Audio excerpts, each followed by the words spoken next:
Welcome along to another episode of Good Luggage. In this video we are going to try and take this simple setup, or this small setup, and create a new table, and we're going to try and do so for under €100.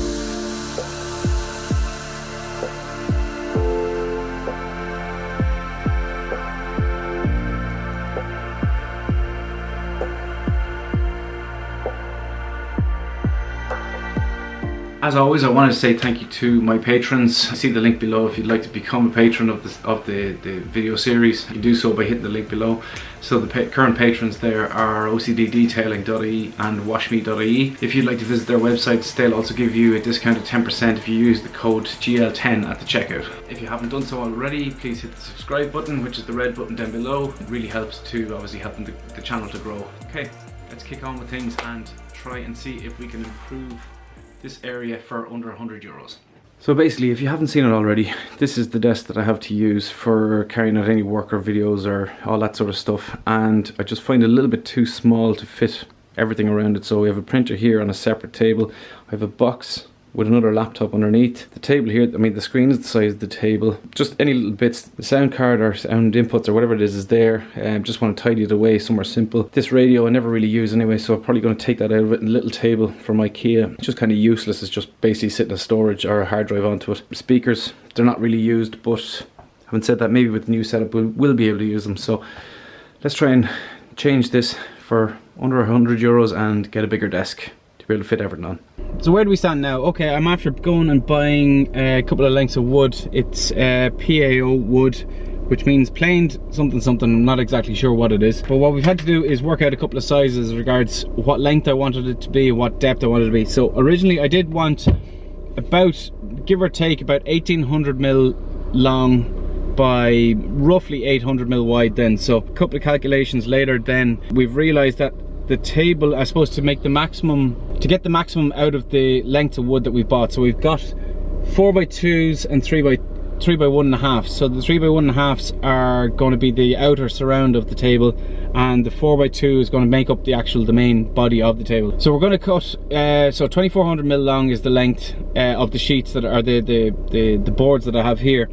And in order to make the cross members for underneath the table then as well, just to hold it for that support and stuff like that, they're going to need to be 752mm cut. So take that away from your 2400, then leaves you with 1642 or 48 or something like that.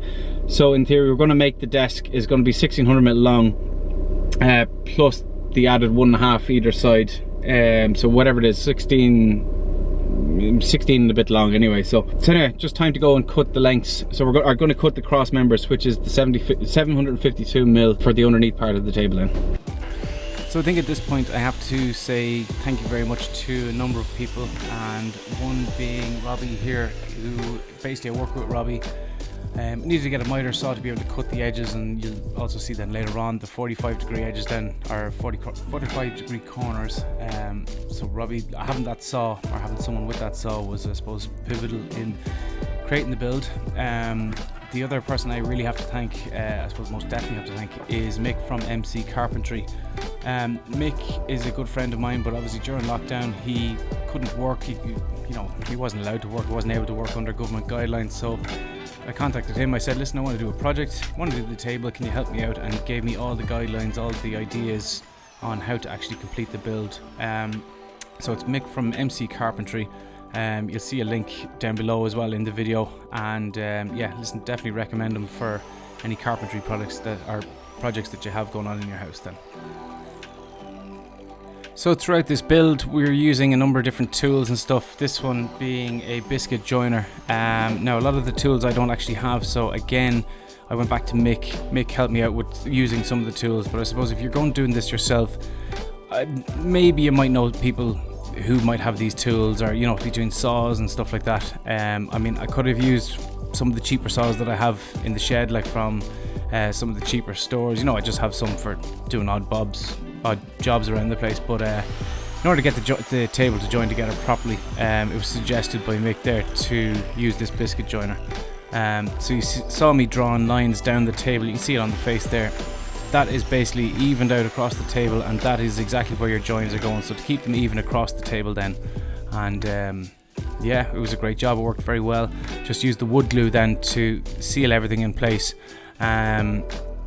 And then following this, then they were all clamped together then. And another special thanks to another carpenter friend of mine, Mick Roycroft, who was able to help me out with the clamps at the time. So yeah, let's keep going.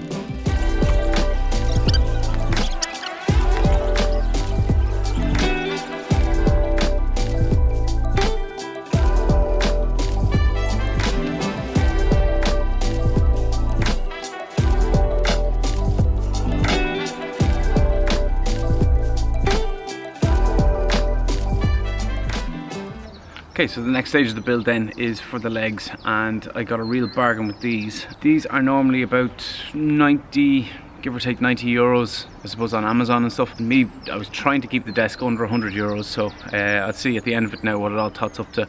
But I got these X-frames off Dundee in Ireland here. It's a bit like the likes of Craigslist or something like that, so I mean, go and have a look at your adverts and local adverts around wherever you are, see if you can find table legs. I got these at a bargain price of 20 euros for the pair of them.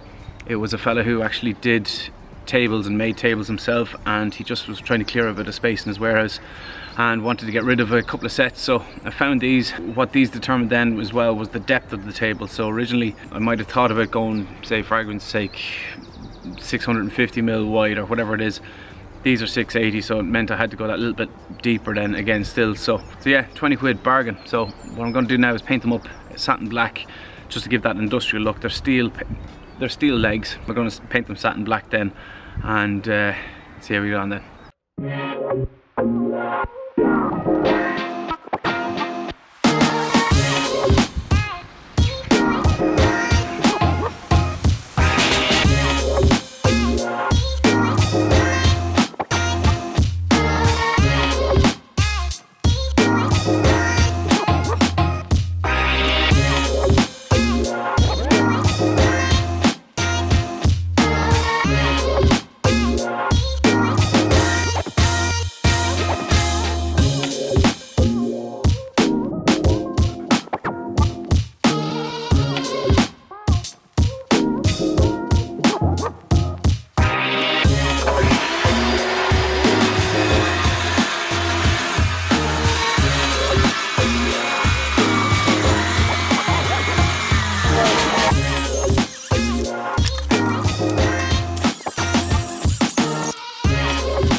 Oh, Jesus.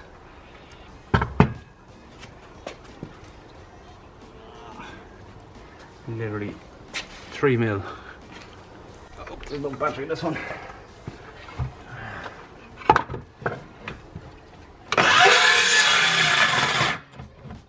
Am I true?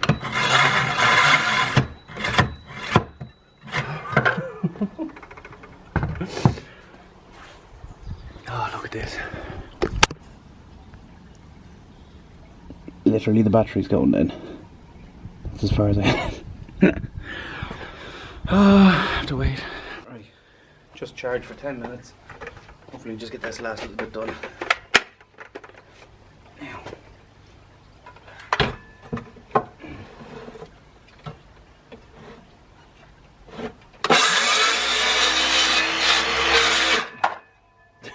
That's all there was. Painful.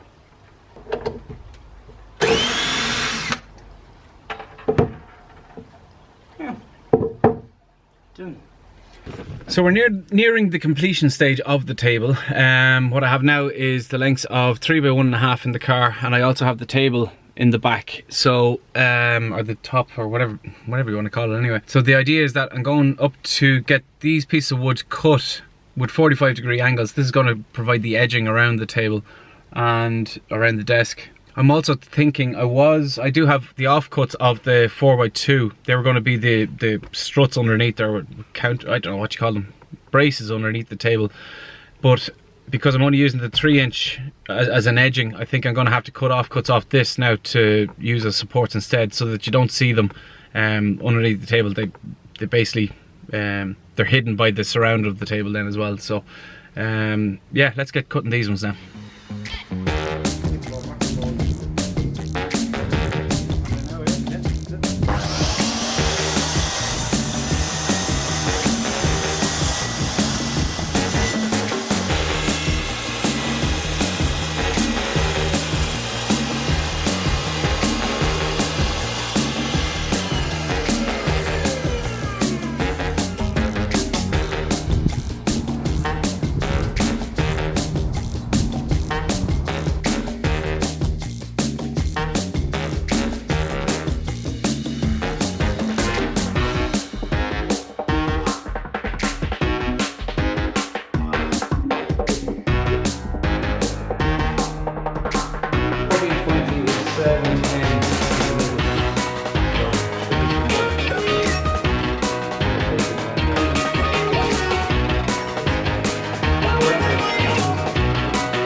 So it's been a bit over and back now to try and get to this stage of the table build, but now it's actually fully built. I just need to start tidying up a little bit, so little bits of filler, start sanding it down, get a smooth surface on it. So when you put the planks together or glue them together, there's always little ridges and stuff that are happening, and there's a couple of little bits of holes, little imperfections and stuff. So we're going to try and get those fixed up and looking a little bit better, sand it down so it's all smooth again. And then the next step is going to be to route the edges then, just to give it that curved finish then on the edges. So I suppose it's not going to hurt you, it's going to give a nicer look to the table as well. So yeah, here's how it looks anyway so far. It's not ideal as it's in my shed now at the minute, but I'm going to start sanding. But you can see, if you look closely, you can see the edges there and stuff. So I need to sand those down, get them smoothed up.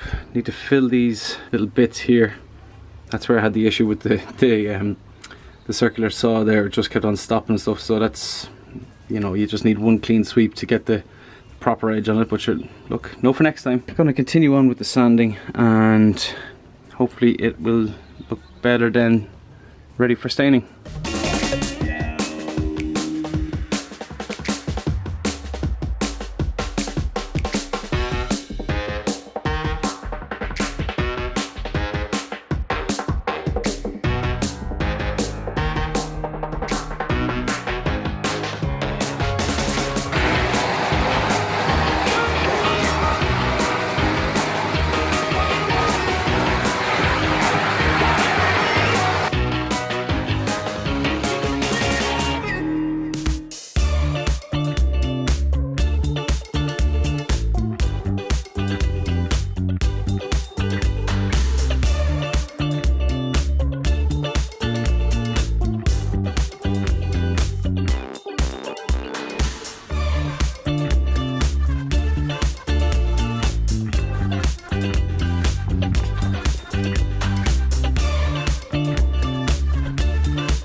Okay, so started sanding the table down by hand, but what was I using? I was using a 120 grit sanding block, but unfortunately it's just not taking the edges of the planks away as much as I wanted to. So I'm after buying a belt sander, and I'm going to use 80 grit on that to just try and get away the, just try and pull out the ridges that'll be just left behind between some of the planks there. There's a couple of little ridges, and then I'll go back over it again then with the 120 then to try and smoothen it out, or refine it I suppose a bit more then. So now I'm probably doing this completely wrong, but you're so be it. You'll learn for the next time.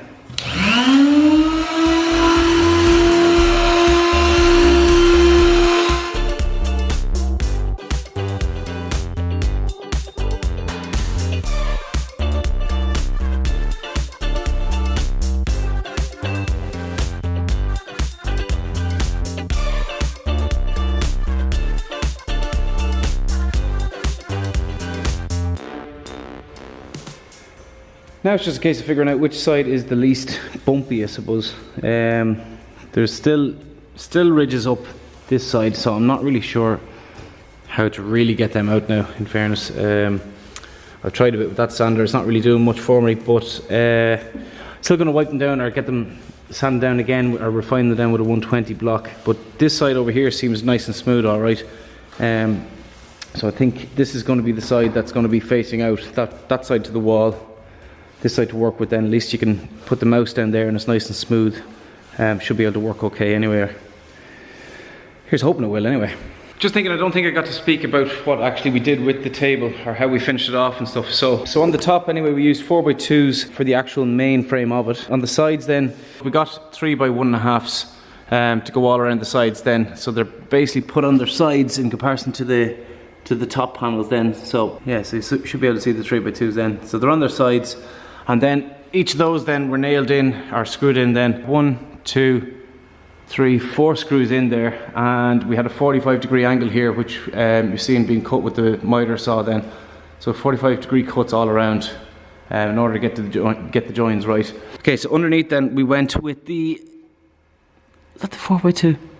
Ah yeah, this is the 4x2. We use the excess of the 4x2s then as what do you call them, braces or under, whatever you call them, braces for the table. I'm not quite sure exactly what you call them anyway, but anyway, to hold the table together, keep it from bowing and stuff. So there's 3 of those. There's 1, 2, 3. Part of the reason that we actually had to do, I was considering whether to do 7 or 8 panels across the bottom, the top here, but I ended up having to go with 8, simply for the fact that the size of the legs that I bought would only fit if I had 8 panels. So, and then the width of this was determined by the table legs themselves. So I can't remember what they are, but anyway, I needed a 4-inch PAO to do that. And then just like a picnic table, then you'd see they have the edges there, so you're not going to bang your knees off them either, and it's kind of hidden away a little bit from the front as well. So 45s on both sides, and then again just drilled into the top table then. So there's 3 of those in total. The 2 outer ones are going to be used for the legs, and the one in the middle is obviously to help stop with the bowing then. So next bit we're on to is obviously the 120 sanding block. Going to refine it down, and also I want to get a router I think, just to take, now I could leave the table as it is with the hard edges and stuff like that, but I want to get a router to take the corner off the edge of the table then, so it's a bit more comfier I suppose when you're working on it. It's not a sharp jagged edge, so that's next on the list.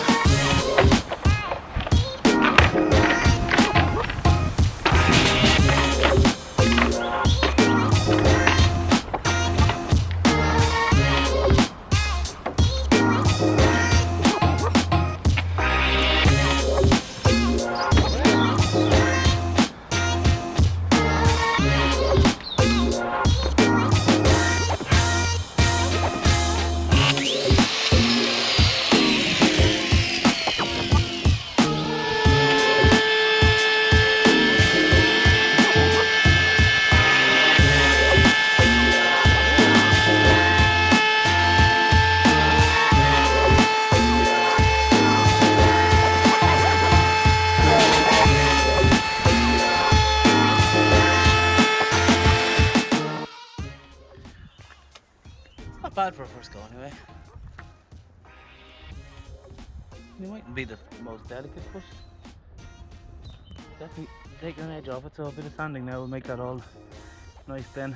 So I'm going to do the underneath part then as well, just for kids, and if anything hit off the bottom as well. I'm not sure if it's normal practice or not, but we're going to do that anyway. There it is. Now, finally done. Hopefully. Now, I know you could probably possibly put a bit of filler into the likes of those things there now to make it a bit better. I think I tried to, but obviously didn't have enough in it. Possibly a bit more sanding needs to be done, but as regards to smooth edge and stuff, get the sanding out of it again and just refine the edges again, and a couple of little rough spots, but majority of it is done now. So you can see the bits of mist there now. Obviously filler needed to be going in there and stuff, but at least they're going to be underneath. So as long as I suppose the edges aren't, too bad, that's all that matters I suppose. Really, you're not going to really see that part. So okay, so on to sanding and staining now.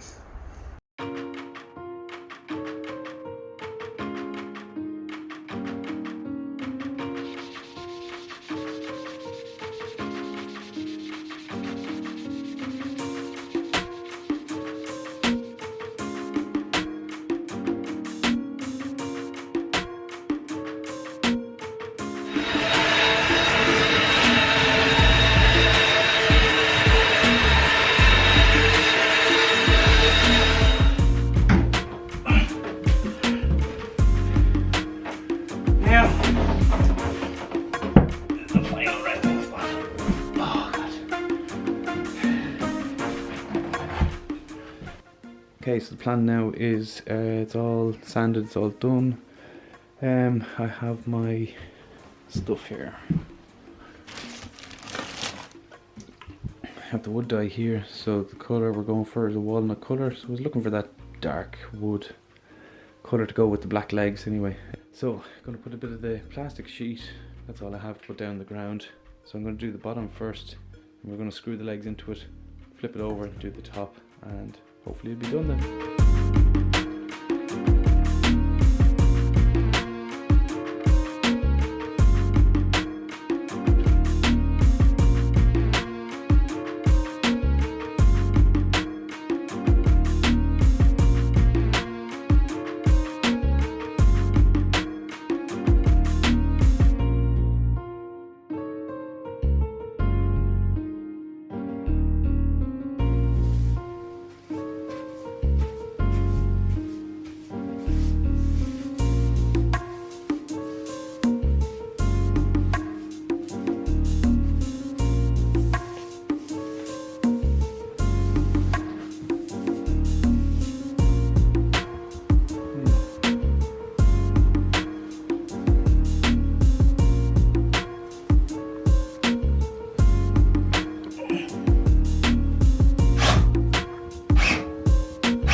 So we got the first coat of stain down. We started using the way we did it. My wife Claire, she came up and gave me a hand with it. But started off with the brush. Instructions said use a cloth, so what we ended up doing was mixing both of them, in the sense that I brushed it on and then she came along with the cloth and wiped it in, so kind of just rubbed it into the wood a little bit more. Got the legs on then as well, and this is basically how it's looking. Now it's a bit funny, this is the first stage obviously, but I don't know if you noticed, for some reason, now it did start hailstoning when I was out sanding earlier on. Now I don't know if all these little blotchy bits are from that, but the wood didn't get that wet. Like it's not as bad down here, and it's definitely not on the other side, but I was doing this side when it was hailstoning. So I don't know, is it something to do with hailstones? Let me know in the comments if you can. I don't know what it is. So we'll try a second coat and we will, hopefully they'll come out. If not, it's going to be just like tiger wood or something. Tiger woods. Okay, so next morning we left it 8 hours to cure. Touch dry in approximately 6 to 8 hours, depending on the temperature.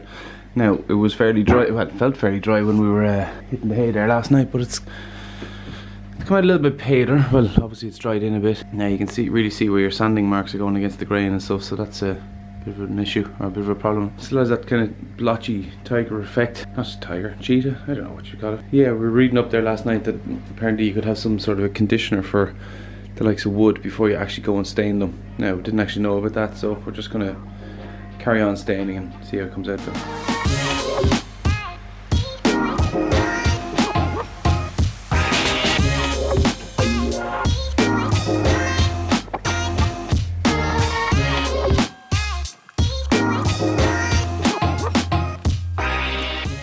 So that's the second stain on now.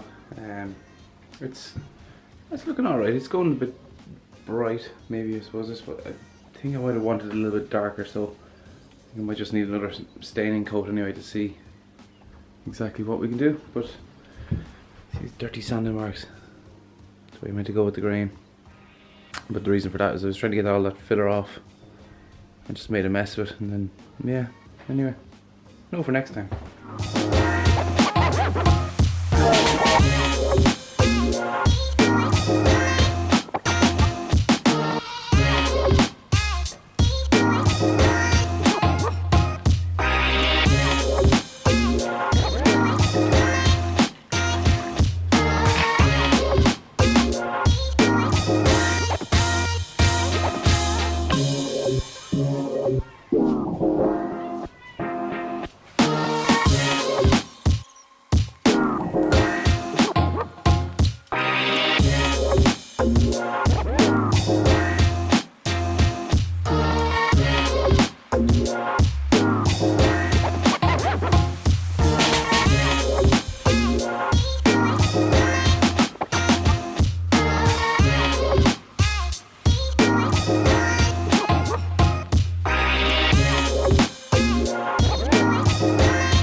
Okay, so the total price for this table, I'm just going to run through all the different costs. So for the top panels, the actual table itself, so the wooden parts of the table, this all cost a total of €82.50. So it was 63.20 for the 4x2s. The edging then was 13.80, and then an extra plank or whatever it was for underneath was another 5.50. So it comes to €82.50. Then if you add on the legs, then on top of that, as I said before, I got a bargain on Done Deal. That was €20. So total cost for the building process of the table itself is €102.50. So that's just materials that we're using. So give or take, you want to obviously take into consideration what tools you have and all that sort of stuff. I went and found the tools that I needed, or who had the tools, so I got a bit of help off a number of people. So maybe look, you could do that too then if you don't have those tools. So the desk itself ran €2.50 over for the actual total build of the desk. When it came to the staining and the varnish then, unfortunately it didn't account for that at the start, but that came to €37.50 for the